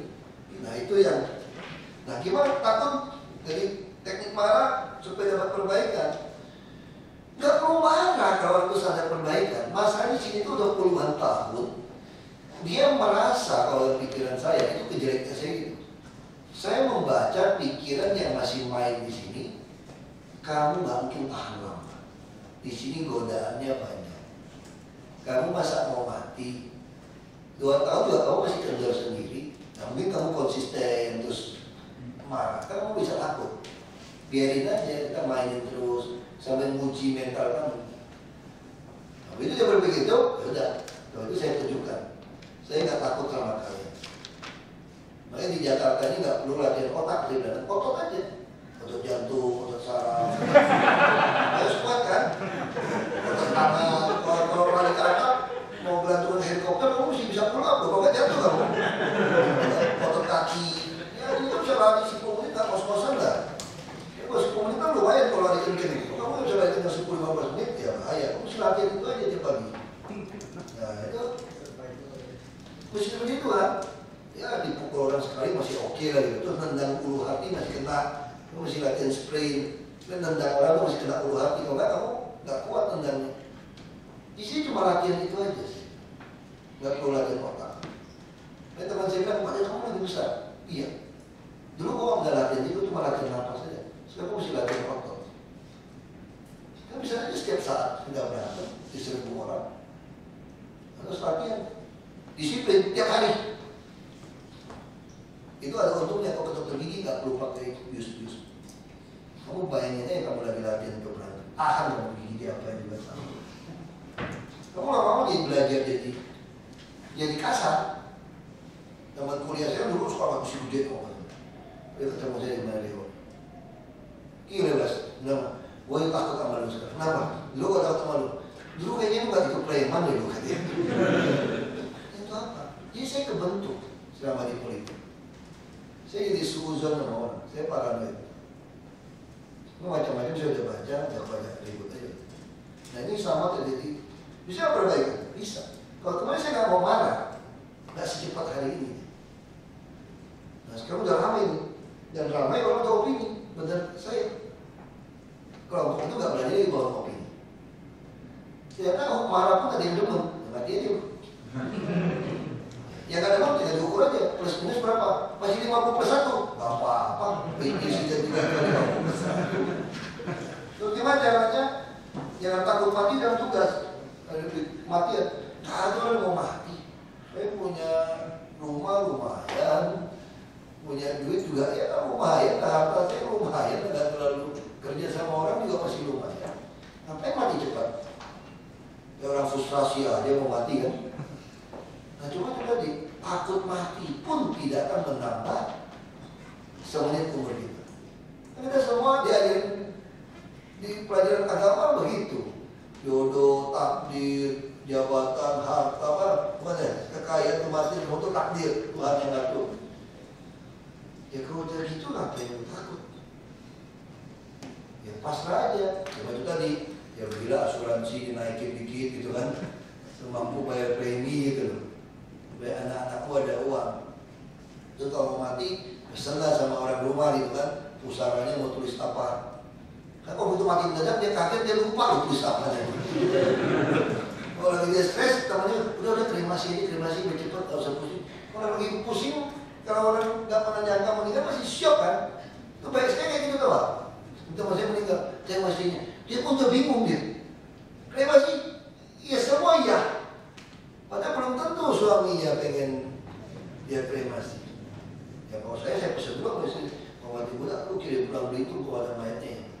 Siapa tahu masih jadi objek wisata kan lumayan. Yang mati pun masih menjadi manfaat buat kampung kan. Siapa tahu gitu ya. Terus kamu tulis di kuburan itu, mati adalah keuntungan. Kalau ditulis, kenapa keuntungan? Kalau kita mati kayak sekarang, kita 100 tahun masih dikenal orang. Orang tahu ada warga gila, dibunuh orang gara-gara memperjuangkan melawan korupsi. Gak bisa dibeli sama duit. Nah itu gimana beraninya? Ya itu pura-pura gila ya, kita mesti duduk pikir-pikir. Ya jadi agak-agak gila berpikirnya gitu. Kalau kita pikir takut terus, gimana hidup? Jadi kita carilah sesuatu yang membuat kita jadi berani. Kita pikirin sesuatu, nah kalau itu terjadi gimana? Lalu kemarin saya lihat ibu yang ngantuk meninggal. Saya lihat dia pegang tangannya rapat, senyum. Terus saya pikir, kalau saya diizinkan Tuhan mati pun, saya juga kayak gitu aja, nggak tahu apa-apa. Orang yang ditinggal aja yang liatin stres. Yang nggak demen sama kita pasti bilang, biarin arogan dan mampus tuh kurang aja. Kayak gitu orang komentar. Ya nggak apa-apa, udah lewat, yang ditinggal aja yang ribut. Kalau kita mah lewat-lewat aja, atau apa. Nah kalau mau mati, pesawat juga lagi tidur juga hilang kok, yang Malaysia. Lagi tidur. Kalau kita bayangin mati gimana? Tiba-tiba kalau kayak film Ghost bener ya, ih kok badan gua di situ, kenapa tuh? Kayak gitu kan, kayak film Ghost kan begitu kan. Kita juga nggak pernah tahu benar seperti apa. Ya kita jalanin aja udah, kita percaya ada Tuhan. Ya udah, kita juga pengen. Soalnya udah meninggal saya coba bayangin gitu. Aku suka kontrol itu bayangin. Meninggal itu ngapain ya udah meninggal? Kalau masuk ke surga kita ngapain ya? Oh, mungkin kita nonton film ya. Film-film kejadian kita. Aduh, bersyukur terus. Kalau untung, harusnya udah mati waktu ketimpa truk. Coba pas malaikat lewatin, bisa gitu kan. Jadi kita kan film nonton film biografi kita nih, seru juga. Mungkin, saya nggak tahu. Orang Kristen kan nyanyi-nyanyi. Orang Islam ajarannya dikasih bidadari kan, punya istri segala macam. Dan dari itu masing-masing penganut punya kepercayaan masing-masing. Nah, jadi kita pikirin sesuatu yang kita senang saja. Kita juga nggak tahu lagi. Nah hidup lebih banyak kalau sakit penyakit, nggak enak juga kan. Ya kita syukuri aja, bisa makan. Hari ini kita dikasih amanah jabatan seperti ini, ya kita jalani. Bahagia aja, saya pagi semangat saya kerja tiap hari. Istri saya bilang, kamu kayak robot, aku semangat. Karena aku sedang membawa republik ini, ibu kota republik ini sejajar dengan ibu kota dunia. Semangat dong. Dan saya terpilih untuk melakukan tugas ini. Wah senang. Waktu terpilih jadi wakilnya Pak Jokowi aku udah demen, apa ya sebentar lagi aku yang mimpin, apa yang lebih demen. Itu aku bukan mau nyolong, bukan mau apa gitu. Nah itu buat kita jadi direnungin, dipikirin, terus kita cari ya bikin skenario film versi kita lah kira-kira gitu. Ya, terus gagal gimana? Semua orang gagal pasti marah. Ini sorry, ini cerita pengalaman pribadi. Saya dicurangi, kita bawa bukti semua ke MK waktu itu. Gus Dur yang dukung saya. Jadi dihilangkan hak pilih, makanya saya masuk ke Komisi 2 DPR ini untuk perbaiki ini. Permainan suara ini saya sudah tahu dari 2007. Saya sudah lapor pada partai, hati-hati kalian, jadi kan culas seperti itu. Mulai 2009, waktu ikut DPR sama, kecurangan. Karena 2007 itu, saya harus berhenti dari bupati kan. Harus berhenti untuk maju. Karena saya mau pikir ada pensiun pertama, mau saya ambil apa. Kalau saya bupati, suruh gubernur, dia nggak mau. Itu nantang saya. Karena dia berpikir, kamu pasti nggak berani lepasin bupati. Kalau saya karir politik, 10 tahun jadi bupati, umur 50, baru jadi gubernur kan belum terlalu tua. Logika kita gitu kan. Tapi rakyat bisa tunggu nggak? Afta, jaminan pensiun, selain kesehatan. Kalau pensiun mesti satu provinsi. Nah, saya bercita-cita satu provinsi ada pensiun pertama. Sehingga akan jadi model etalase seluruh provinsi lain. Saya sampaikan pada gubernur, saya nggak mau berhenti. Ngapain berhenti? Umur 10 tahun jadi bupati, belum 50. Jadi gubernur umur 50, belum tua. 50 masih gagal, tapi buru-buru. Umur 60 baru masuk DPR. 10 tahun lagi jadi 62 baru DPR. Ngapain tidak buru-buru? Saya lain nggak bisa tunggu. Saya sampaikan pada gubernur, tolong Bapak begini. Oh nggak bisa.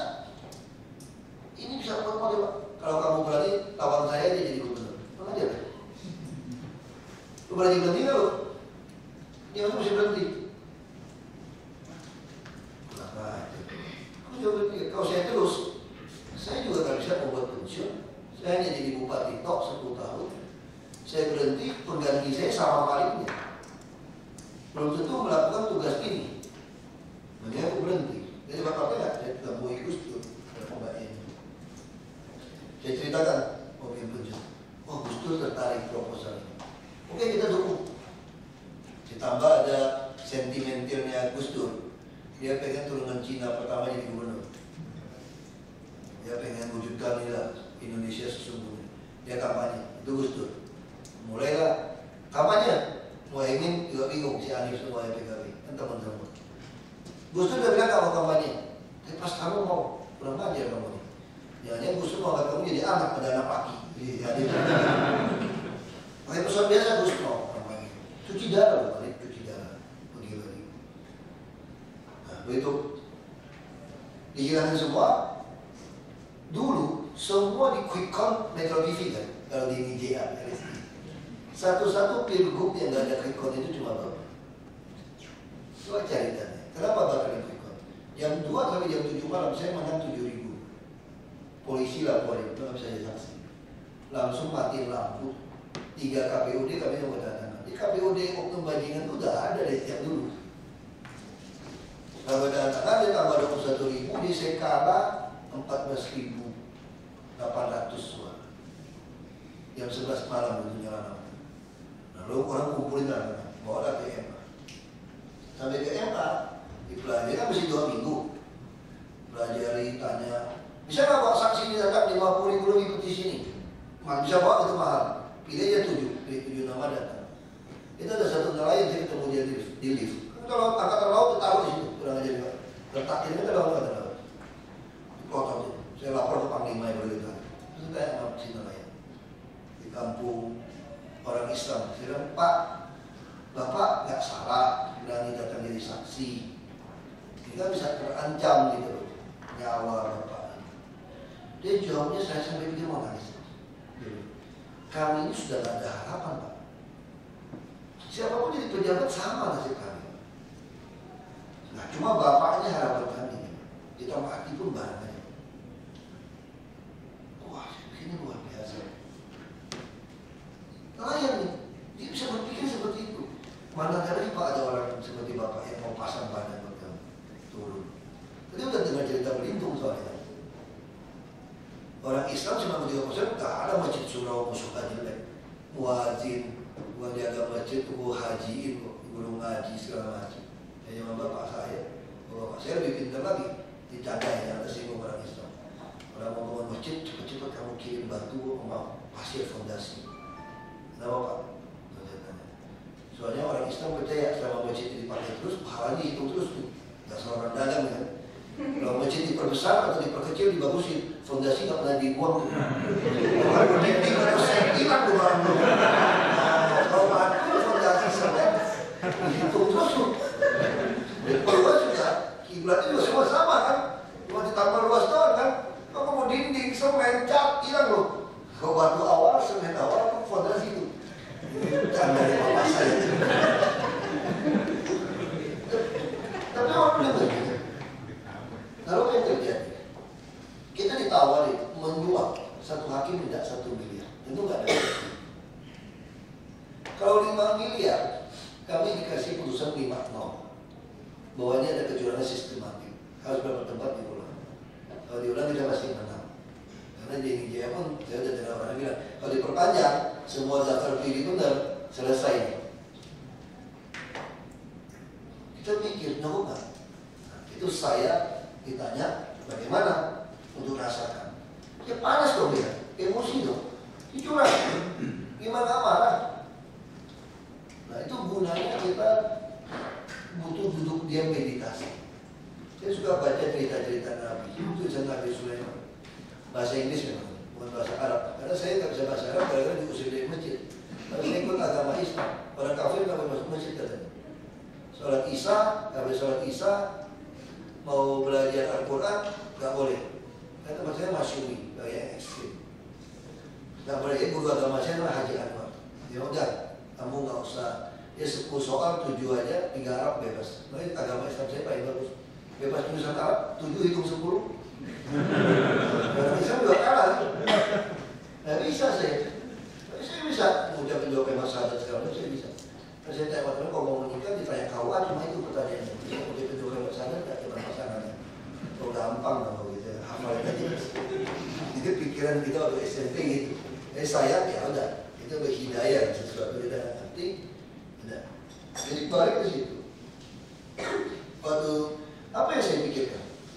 Saya dapat ingat kalimat, a nation fall because a leader love drives. Itu kalimat ditulis Kumpul Sulaiman. Hari ini saya bagaimana ngotot mau jadi pemimpin, terus saya menjual. Ya bisa. Saya masih konsisten dengan prinsip saya. Saya bukan mau jadi pejabat, saya sedang menegakkan keadilan sosial di negara ini. Bagaimana saya masih menyuap untuk mendapatkan kedudukan ini. Gak pantas saya lakukan. Kalau hakim terus mundur 4M. Kalau 4M 41%. Kata ya orang yang sampaikan. Kenapa saya curiga ini benar? Karena setelah diputuskan baru bayar loh hebatnya. Nanti bisa cabut. Begitu 4M, goyang juga dong saya. Udah mulai panas, itu juga panas kan? Orang curang itu ya panas dong. Tapi teman-teman saya bilang, ini tidak salah. Kalau kamu kalah, kita nyuap, jadi menang, itu dosa. Ini kamu menang dicurangin. Dasar hakimnya bercek, nyuap. Kita beli sejarah di keadilan. Apa yang kamu turun Cina pertama di gubernur nih? Ini sejarah nyuap. Gak bisa dibeli dengan uang. Udahlah, 5 miliar kita bisa kasih. Teman-teman saya, paling gua gak beli Lexus tahun ini yang baru, gua kasih lo deh. Mau kasih lo deh. Katanya enggak, turun 3M. Kemudian 2 minggu 3M 3 terus pihak lawan tuh goyang nih. Nah saya nggak tahu agungnya di mana Mahkamah Agung. Yang lawan mau sokok lagi nggak mau lagi ya. Itu agung. Udah janji sama kita dia nggak terima lagi ya saya. Walaupun dibayar lebih mahal, itu agung namanya.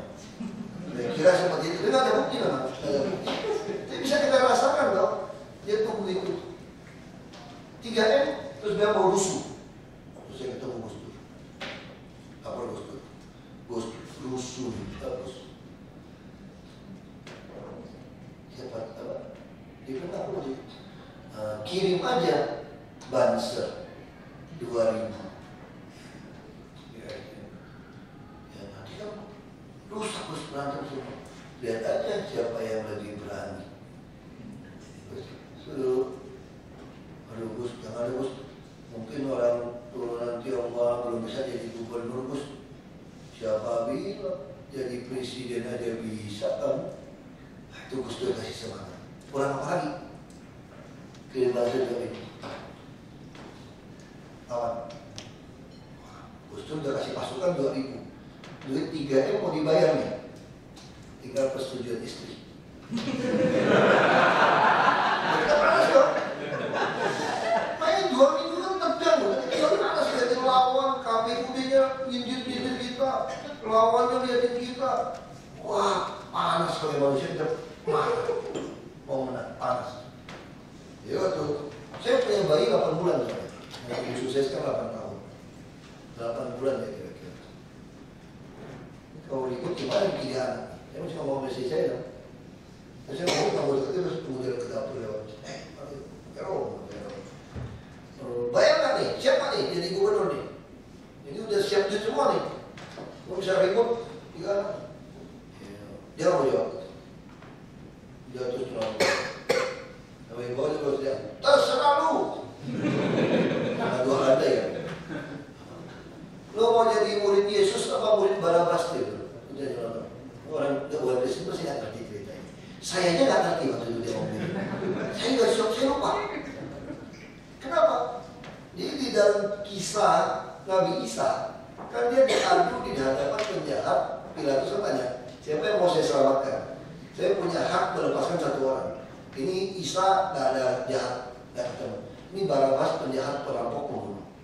Saya punya kebiasaan melepaskan 1 orang di masa ini. Nah, siapa yang mau saya lepaskan? Semua orang dihasut oleh orang Yahudi, pilih Barabas. Lalu Yesus mau diapain? Salibkan. Nah, versi Islam nggak ngerti itu, kita nggak mau debat teologi ya. Tapi cerita itu saya nggak ngerti. Kenapa? Karena saya panas. Saya marah, saya panas. Waktu saya duduk diam, saya pikirin, baru saya ngerti. Kan tujuan saya kan membawa keadilan sosial. Sama semua nabi-nabi ajaran itu membawa keadilan sosial sebetulnya. Lalu bagaimana saya hari ini memilih jadi pengikut perampok, asal menang dengan mengharapkan segala cara. Kalau pengikut Nabi, biar kalah di mata dunia, disalib pun, tapi ingat kebenaran saya sampaikan. Sampai si hakim liatin saya, ini makhluk dari mana gitu. Tapi saya lega.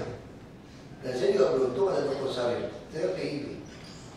Dia temani sini. Begitu putusan pun berulang-ulang situ kan. Beberapa kali. Dia tahu saya kecewa.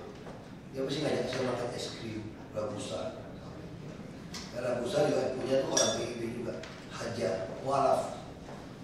Karena mualaf, nenek kalau pasti makan situ. Itu udah sering ngomong gini. Kamu nggak boleh bayar. Dia tahu pasti kamu bayar. Kamu panas, duit ada, pasukan ada. Oh, kenapa? Usaha ikut sama dia. Kenapa? Kalau kamu bayar, kamu bukan Ahok lagi. Kita ini partai di kita ini partai akal sehat kok. Bukan seperti partai yang lain. Yang berhasil jalanin partai akal sehat yang kerjanya cuma kamu. Yang lain nggak ada. Karena semua tergoda untuk beli suara. Kalau saya kan konsisten, minta pulsa saya kok. Tujuan saya mendidik rakyat untuk ngerti pilih saya. Itu partai akal sehat yang kami sangat pilih. Kalau kamu lakukan itu, kamu bukan Ahok lagi. Dan kamu bukan partai akal sehat lagi. Tidak boleh. Kalah dan kalah. Biarin. Masih muda. Masih ada sesuatu. Nah, tentu habis itu saya frustrasi masuk politik lagi. Lalu saya diangkat, lalu saya angkat saya jadi sekjen. Kalau saya jadi ketua, 2009 saya jadi ketua umum. Dan dia jadi Dewan Impres, semua minta saya jadi ketua umum. Lalu saya bilang, bisa, lu gila kok, baru muncul dari Belitung jadi ketua umum. Minimal adalah ketua umum, lu sekjen aja. Tapi 2009 baru katanya. Ya udah, ikut aja. Sekjen aja, sekjen partai nasional, PIB. Dan berdasarkan partai butuh duit itu, jual-jual partai ini untuk Saya mau pecat, nah di dalam partai berpikir kalau pecat siapa lagi? Semua partai juga buruk. Saya percaya pasti banyak orang baik. Nah saya selisih paham, saya keluar dari partai. Saya bikin LSM. Ya, saya berpikir saya mau mempengaruhi anak-anak muda, memprovokasi mereka masuk ke politik. LSM kan gampang, cuma ngajar doang. Yang susah kan praktek. Ngajar kan gampang. Nah, saya betul itu, katanya dipanggil Bang Yos, jadi pegang uang, mau jadi presiden. Dia butuh orang jujur dari politik. Oh, ikut Bang Yos. Makanya saya jadi ngerti Jakarta. Saya pernah berpikir Jakarta, saya berpikir terus diajak dari partai-partai, macam-macam partai ke DPR RI, Babel. Karena suara saya tahu pasti masuk. Nah, saya mau tes atau betul saya mau masuk, aku sempul ke DPR. Terus tes masuk ke Golkar. Ternyata diterima, taruh kursi bawah. Berebut 3 kursi nomor 4. Saya mati juga dapat. Cuma buat vote getter, yang kata MK putusin, suara terbanyak. Masuklah saya ke DPR RI ceritanya. Sampai situ saya mau pulang ke Babel. Datang sini keluar dari Munte. Munte dari PAN, ada AMI, saudaraku. Nggak ada pulang Babel lagi. Mama, Jakarta, punya ide hebat, orang dengar. Kalau pun orang dengar ide kamu. So aku pikir jangan-jangan lu dibayar Eko nih, gubernur Babel supaya gue nggak pulang. Tapi rasanya nggak mungkin, dia pasti baik banget. Dia kenal di Babel kan, udah kayak saudara nih, nggak mungkin. Dia gitu, dia ikut PAN, dia gagal. Jadi kalau nomor bawah juga, kalau 28 udah berapa itu. Kamu dari pegang dia semua, nggak mungkin. Nah itu. Rupanya dia mau pasangin saya sama Prianto. Saya jadi wakilnya. Begitu dengar itu saya berpikir, iya rupanya apa segala macam ngapain mau pulang ke Babel. Saya mau beli KTP, lapor Golkar nggak mau kasih. KTP gagal, minta tulis handphone, orang takut. Udah takut, Babel masih bisa pulang nih. Tanjuki Ali, udah hop, politik itu pakai aku mana bisa Jakarta, pulang Babel jadi gubernur, pakai Demokrat, kalau gagal masuk lagi nanti 2014 DPR RI. Nah saya berpikir, nah bagi konsistensi. Saya betul-betul nggak mau memperjuangkan tentang AFTA, tentang bonus demografi, tentang bahwa kalau di Jakarta itu semua pemikiran kita didengar orang, dibaca orang. Kalau di Babel, saya mau jadi gubernur. Nah saya dari dulu mau jadi gubernur kok. Saya kalau pengen ada keadilan sosial, semua orang ada jaminan, orang ada pensiun, itu BPJS. Itu isi cita-cita saya itu undang-undang SDSN nomor 40 tahun 2004. Mereka ada tim mencari kepala daerah biar rekam jejak yang bagus. Nah jadi gimana perasaan saya dengan perjalanan seperti ini? Ya manusia biasa. Ada sedih, ada frustrasi, ada berpikir sudahlah, ada marah, sama tiap hari. Baik di situ saya percaya ini semua itu ada God's providential control. Kekuasaan itu Tuhan yang kasih. Kalau Tuhan kasih siapapun nggak bisa mengambil dari Anda. Makanya pun nikmati saja. Kalau dari Tuhan, yang mati hidup saya juga karena Tuhan. Aku jalanin aja udah. Nah, itu yang saya rasa. Bagaimana soal EKD? Orang iri di dalam pajak pusat. DKI memang patut diirikan. Kami lagi target. Kami akan menghasilkan gaji yang mengalahkan perusahaan swasta di Indonesia.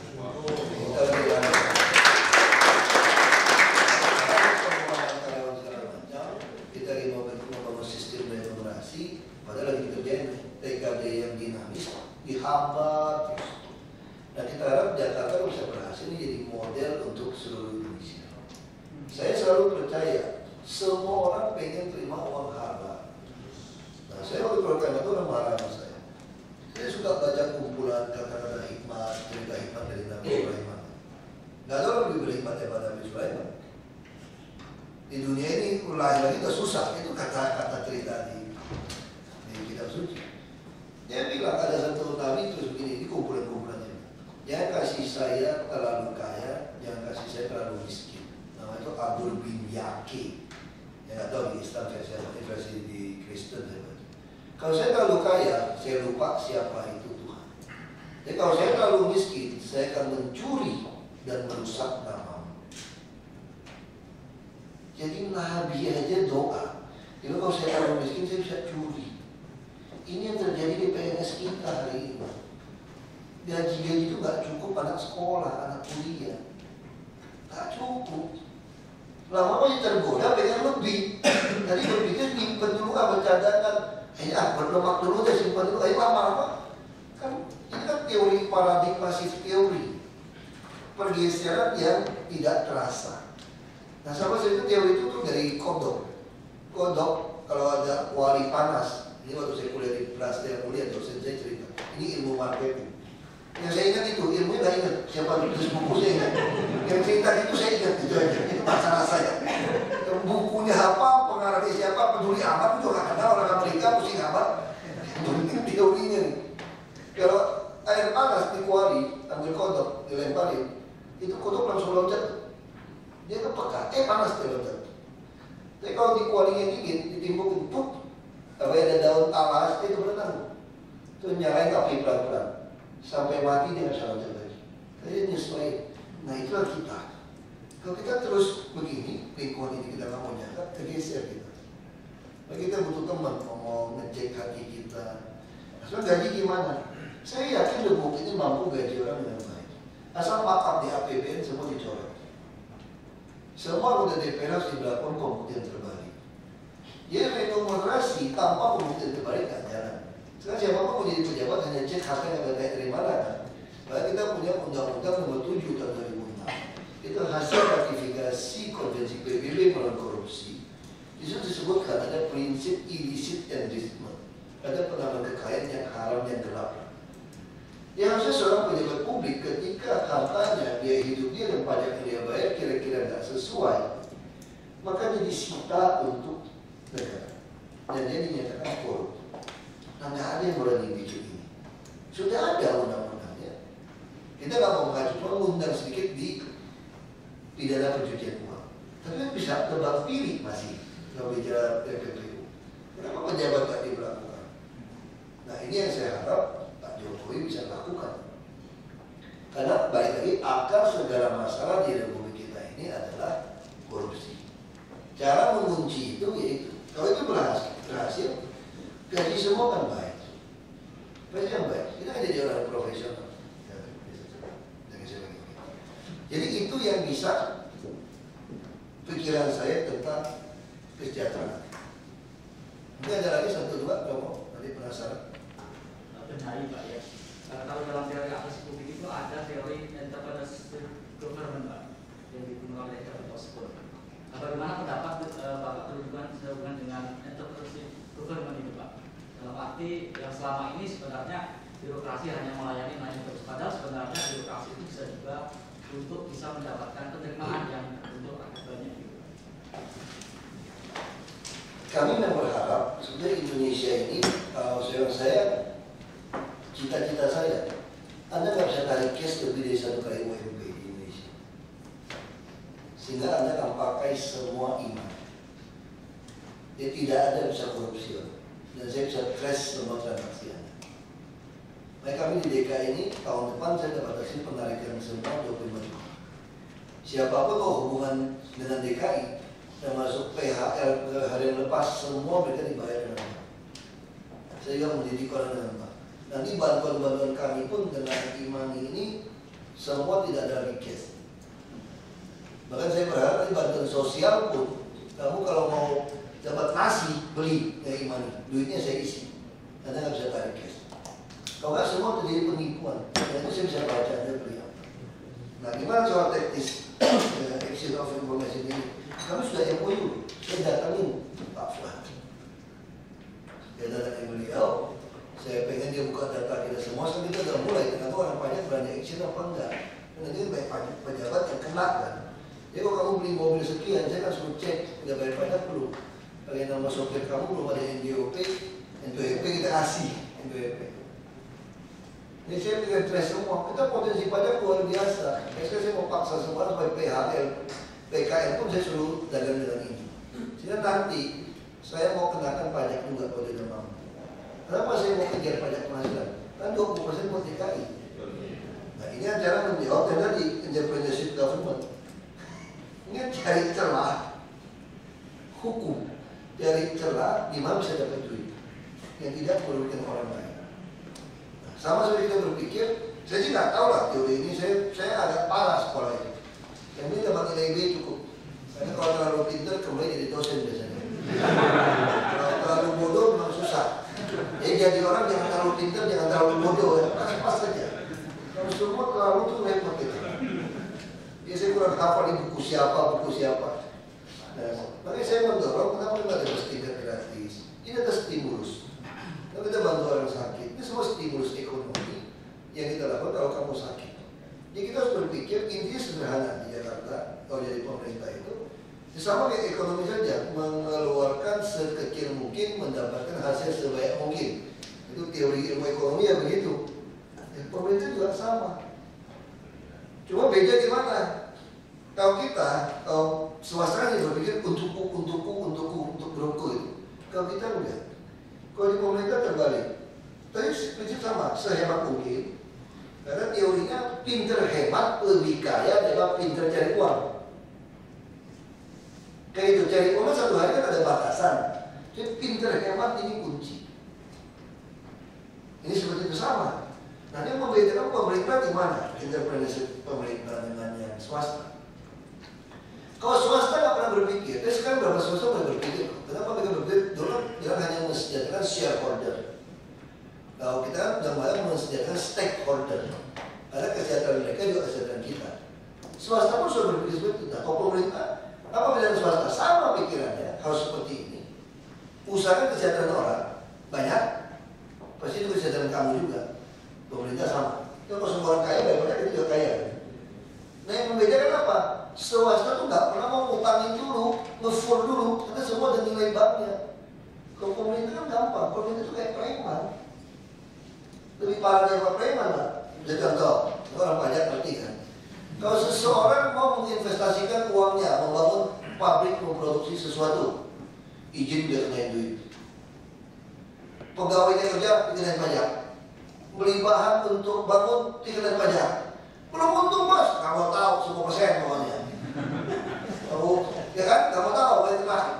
Terus udah pabrik udah jadi ini. Beli bahan baku produksi, kena juga PPN. Jual, kalau produknya kena pajak, kena PPN. Untung, emang gue pikirin, untung rugi, nggak mau tahu. Mau tambah, urusan kamu. Kau bangkrut, urusan kamu. Untung, sorry bos, kan 28% nih bos. Pemerintah. Jika udah tahu kayak begitu, ya usahakan aja orang supaya banyak usaha, pelancar semua usaha buat dia. Terus kita bangun sesuatu yang kira-kira memancing orang untuk usaha lagi. Nah itu swasta nggak bisa. Nggak sama seperti misalnya, bisa nggak swasta kasih bus gratis keliling 150 biji di Jakarta, bus tingkat? Nggak bisa deh, dia teriak-teriak ya. Kalau saya ngabisin 3 triliun pun gratis nggak apa-apa. Ya kamu punya duit, wisatawan datang, kamu makan di restoran, masukin 10% semua maksud saya. Balik gitu duit.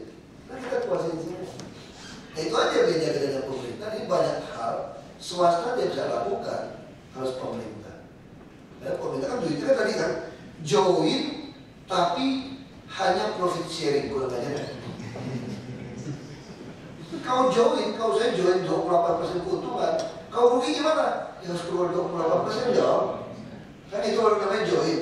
Ini mah bukan join, itu namanya kompreman. Makanya saya namakan, kami punya satu PT. Ada Jakarta Propertindo, itu terbagi hebat. Tapi saya punya satu PT lagi yang tidak ada akte. Itu adalah Jakpren.